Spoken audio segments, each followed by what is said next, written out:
E grazie a Lavinia Spingardi, naturalmente anche a Lavinia le nostre mimose per l'8 di marzo. Grazie Lavinia, grazie ai nostri panelist. Grazie. Bravo, messieurs. Abbiamo adesso un ospite molto importante, stiamo per collegarci con Vilnius in Lituania, dove ci aspetta Sviatlana Tsihanouskaya, che è la leader dell'opposizione al regime oscurantista e dittatoriale di Lukashenko.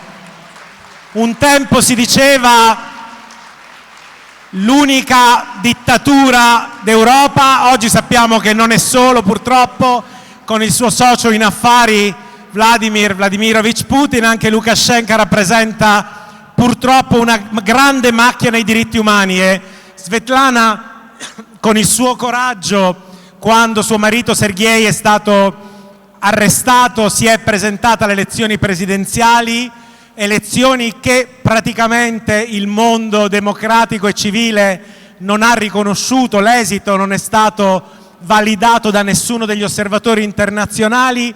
Sviatlana è in esilio appunto in Lituania perché la repressione del regime di Lukashenko è stata terribile e siamo davvero molto onorati di averla con noi qui a Firenze, anche se in remoto, e vi chiedo davvero di farle un grandissimo applauso per ringraziarla del suo enorme coraggio civile e per far sentire anche il nostro sostegno alla Bielorussia e a tutti i bielorussi, i democratici cittadini della Bielorussia che meritano una democrazia europea.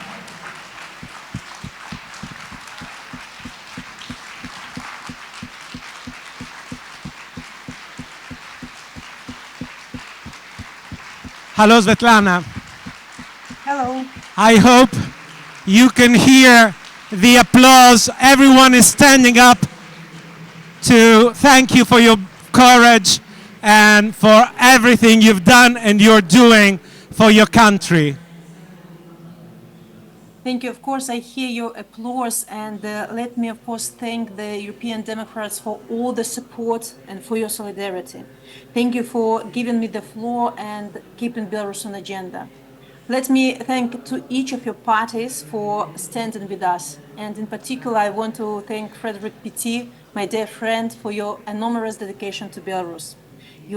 You are one of those politicians who remind the world not only about our fight, but also about our sacrifice, about our political prisons.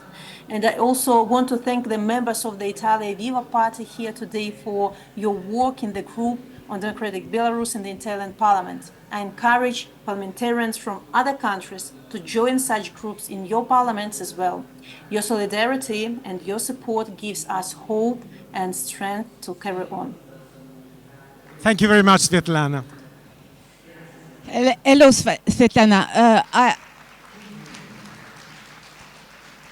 I remember when you came in the European Parliament, you visited us. You delivered very strong messages to us. You came in the Renew group as well. It was a very moving moment. So,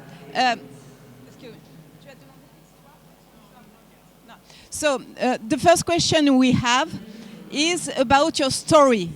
Can you remember us how you get committed in the politics? Because you are facing today a very strong fight against autocrats, against Lukashenko, and you inspire us very much, so we'd like to know much more about your story, please. Thank you. Thank you for all those who don't know my story. You know, I call myself an accidental politician. I have to confess that even after 3.5 years in politics, I still don't think of myself as a politician, and I never actually planned to be a political leader. Before 2020, I lived an ordinary life. It was love for my husband Sergei that made me take his place in the presidential campaign of 2020. My husband was a YouTube blogger traveling around Belarus, showing the people's problems, poverty, corruption, and he became very famous. And at some point, Belarusian people asked him to challenge the dictator. And after he announced his plans to run for presidency, the dictator immediately arrested him and put him in jail. And to support him, I have submitted my documents for the presidency. And I did it out of love to my husband, to my country. And you know, dictator registered me as a joke. You know, no one will vote for a woman, he said. But he was wrong. The Russian people won. I won the elections. My electoral program was simple: to release political prisoners and to conduct free and fair elections in our country. Because people in Belarus got tired of dictatorship, of tyranny. People wanted Belarus to be free, democratic, and European. And you know, we saw hundreds of thousands of Belarusians on the streets rallying for changes. Predictably, dictator Lukashenko didn't accept his defeat. He unleashed terror against people, which hadn't stopped for a single day since then. I was forced to go into exile with my children while my husband was still held as a political prisoner. You know, Lukashenko hoped at that moment that my exile will stop the protests, but he was wrong. Our fight continued. So today, on Belarusian streets, you can't see beautiful protests. The resistance went underground and continued.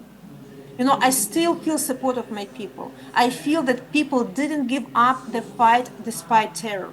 And I also feel the support of democratic world. And you know, in exile, we started to form alternative democratic structures. We established a government in exile. We started to build relationship with other countries. And I'm here representing another Belarus. I'm representing the true Belarus. Belarus which doesn't want to live in dictatorship. Belarus doesn't want to live in the shadow of Russia. Belarus which supports Ukraine. And at my political meeting, I'm trying to explain that Lukashenko doesn't represent Belarusian people. He betrayed our country. He betrayed our people. He dragged our country into the war. And here I ask you to distinguish Belarusian regime from the Belarusian people.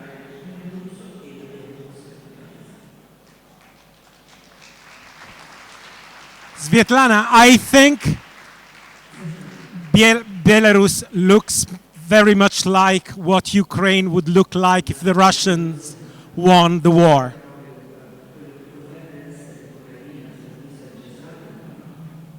You know, Belarusians and Ukrainians, we as nations are facing the same enemy. It's imperialistic ambitions of Russia. Russia doesn't see no Belarus, no Ukraine as independent, sovereign states. They want to keep us in Russia's claws. But if in Russia or if in Ukraine, Russia is fighting with missiles, with the tanks, they're ruining cities, in Belarus, we call it creeping occupation. They subjugate our country piece by piece, interfering into our economic sphere, military, education, media, and this is done with the help of Lukashenko. Lukashenko became ally to Putin in this war. He's selling our country piece by piece to Putin, just paying back for support Putin gave him back in 2020. It's actually, you know, political and economical backup of Putin that helped Lukashenko to survive politically back in 2020. Last question. We have time, Sviatlana, for another question. And I would really, really like for you to leave us with a message. If you could, I mean, you can. What can you say to us here, gathered in Florence, and, you know, we are coming to the European elections? What is the message you would like to leave us with? You know, Belarusian people will always be grateful to democratic world for your support and solidarity. The fight for freedom, the fight for democracy cannot be won alone. Of course, you know, many things still can be done. We need democracies to be braver and more decisive when confronting dictators like Putin and Lukashenko. We should realize that dictators cannot be appeased and cannot be re-educated. They can only fight. And democracies, at last, have to show their teeth. Because for dictators, democracies often look weak and undecisive because they understand only the language of force. Dictators hope that democracies will get tired of Belarus, tired of Ukraine, that after some time things will get back to business as usual. And the West must say clearly, Lukashenko's regime is illegitimate and he is illegal. And I'm actually still surprised that some media call him president. He is criminal. And sometimes I feel that politicians are, trying to close the issue but not to solve the problem. For example, even imposed sanctions have so many loopholes, allowing the regime to easily circumvent them. And on the one hand, we hear strong words of condemnation and support and solidarity. On the other, we see how countries continue trading with the regime. What to do? Democracy must show its teeth. Stronger sanctions on Lukashenko's economy, ban the transit of goods through Belarus-EU border, secondary sanctions on those who are helping Putin or Lukashenko to evade them. And I also ask Western countries to open cases against the regime's cronies in international courts and under universal jurisdiction. Open the case against Lukashenko for crimes against humanity, for abduction of Ukrainian children from occupied territories. Look, there are so many tools, why don't use them? And at the same time, support agency of Belarusian democratic forces. We badly need support for our media, for repressed, for those who continue fighting on the ground. While isolating the regime, don't isolate the people. Give visas and open borders for Belarusians, as democratic countries were doing during the Cold War. It's sad to see that some countries discuss the ban against Belarusians, ban the regime, not the people. And, don't leave Belarus for one day later. Sometimes I hear that we have to deal with Ukraine, first of all, and then we'll return to Belarus. Give Ukrainians everything they need to fight Russian oppression, but don't leave Belarus for one day later. Belarusian people are afraid that Belarus can be given as consolation prize for Putin. Remember that without free and democratic Belarus, there will be no peace and security in the whole region. So please stand with us, stand with Ukrainians. And supporting Belarusian and Ukrainians, it's not charity. It's investment into the future, peaceful future of the whole Europe. We will stand close to you, dear Sviatlana. Thank you. Thank you, Sviatlana. Un grandissimo applauso a Sviatlana Tsihanouskaya, leader dell'opposizione bielorussa, alla quale va tutto il nostro sostegno, il sostegno del Partito Democratico Europeo e di tutti gli europei che credono nella democrazia e nello Stato di diritto. Sviatlana, it was great to see you again. Thank you.